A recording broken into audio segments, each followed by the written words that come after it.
तो वो जिस गवर्नमेंट को हटा के आए थे, उन्होंने अपने यहाँ पर नारा दिया था इंडिया आउट का। और ये एक ट्रेंड चल पड़ा है इंडिया की नेबरिंग कंट्रीज़ में, बांग्लादेश के अंदर, है ना? और यहाँ पर और आस-पास की कई सारी इन कंट्रीज़ के अंदर इंडिया आउट, इंडिया को बाहर करना है। अब इंडिया आउट का तब समझ आता है जब आपके पास खुद के पास इतने के रिसोर्सेज़ हों, इतनी क वेल्थ हो या फिर आप बहुत माइटी कंट्री हो, आइलैंड कंट्री है। हर चीज़ के लिए डिपेंडेंट है रेस्ट ऑफ द वर्ल्ड के लिए, ख़ास तौर के ऊपर जब आपको दान दक्षिणा मिलेगी तो उसके लिए आपकी डिपेंडेंसी जो है वो बड़ी कंट्रीज़ के ऊपर हो जाती है।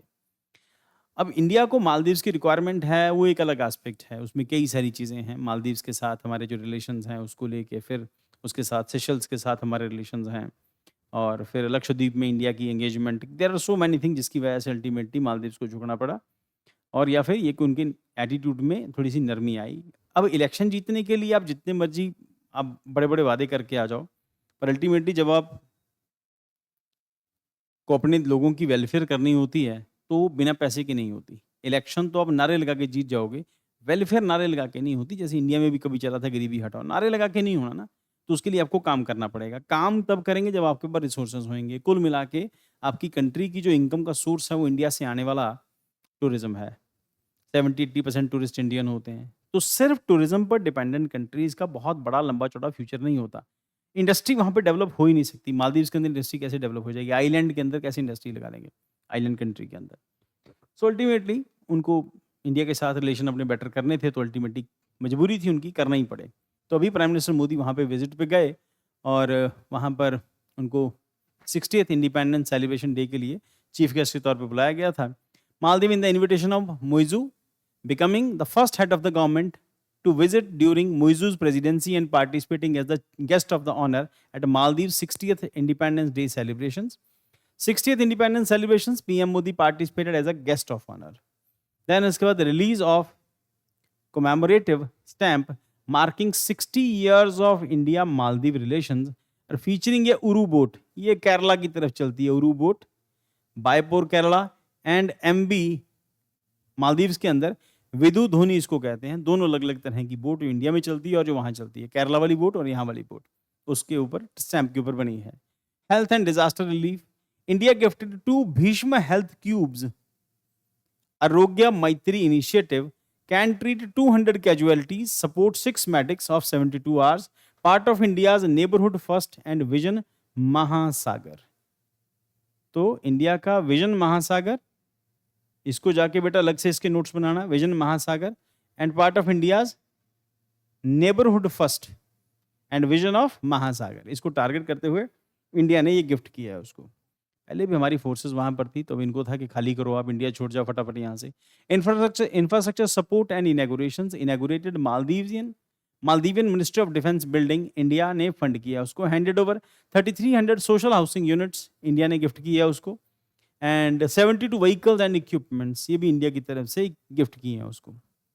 अब आप उसको लिस्ट देखो तो मुझे बड़ी हैरानी हुई कि शायद मालदीव्स ने ये खरीदा है। पता चला कि ये 72 व्हीकल्स हैं जो उसको दिए गए हैं, गिफ्ट किए गए हैं इंफ्रास्ट्रक्चर सपोर्ट के लिए। Inaugurated roads and drainage system in Addu city, 6 high compact community development projects, economic cooperation and MOUs and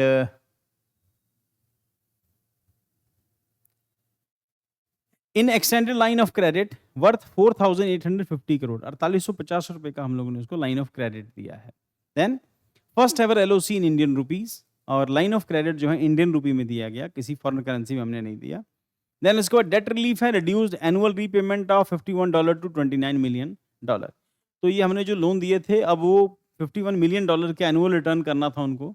और फिर उसके बाद हमने कहा कि ठीक है, बोले नहीं जी महाराज कर नहीं सकते, फिर ठीक है टू $29 मिलियन रिटर्न कर दिया करना।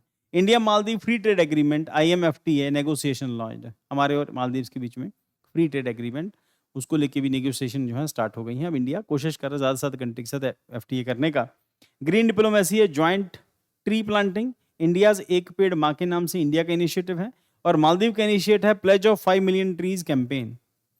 Analysis from Quit India to diplomatic reset. अब यहाँ पर जिसको मैंने डिस्कस किया था स्टार्टिंग में, तो जब आए थे तो बड़े जोश में आए थे, इंडिया आउट करेंगे, फिर उसके बाद धीरे धीरे करके वो जो गर्मी थी वो शांत होनी शुरू हो गई। उसके पीछे रीजन जो है कई सारे फैक्टर्स हैं। President Muizzu initially supported the India out campaign, anti India military presence. Early foreign visit to Turkey and China and signalled pro China tilt. और उसके बाद India balance response, India replace its military presence with HAL technicians in 2024, maintain strategic ties through quiet diplomacy, for example, COP28 meet, and economic support and aid packages. Rebuilding ties, 120 crore aid increase की, 150 million treaty bill rollover किया, 750 currency swap किया, highest ever essential goods export quota है, trade and Maldives grew to 548 million 2023 के अंदर। तो अपने तो relation इसने बेटर करने की कोशिश की थी कि इंडिया के जो जिनसे इंडिया की नहीं बनती, जैसे टर्की है, चाइना है, तो ही visited those countries, but gradually ही स्टार्ट रियलाइजिंग कि इंडिया से जो लोन लिया है वो भी पेमेंट करनी है। फिर इंडिया को भी डिप्लोमेटिकली उसकी रिक्वायरमेंट थी कि अगर मालदीव्स के अंदर ऐसा कुछ हो जाए, चाइना के बैठ जाए या फिर एंटी इंडियन जो एलिमेंट्स हैं वहाँ पर एक्टिव हो जाए, तो इंडिया के लिए प्रॉब्लम होगी। तो उस करके तो एक सेफ वे रहता है कि आप डिप्लोमेसी कंटिन्यूसली करते रहो, हम लोग क्वाइट डिप्लोमेसी करते रहो, अल्टीमेटली यहाँ पर हमको अब यहाँ पे जो एडवांटेज है ये। So President Moizu's statement, Maldives will not do anything that would harm India's security interests, signals a strategic realignment with the deepening bilateral trust. India's patience, pragmatic diplomacy, economic tools helped convert and strain the relationship into the symbol of regional cooperation, making this visit a landmark in India's maritime diplomacy. तो जो मालदीव की अपनी location है वो लक्षद्वीप से India से ज़्यादा दूर नहीं है। ऐसी कंडीशन में अगर चाइना वहाँ पे पहुँचता है, अपने बेसेस बनाता है, तो हमारे लिए प्रॉब्लम हो सकती है।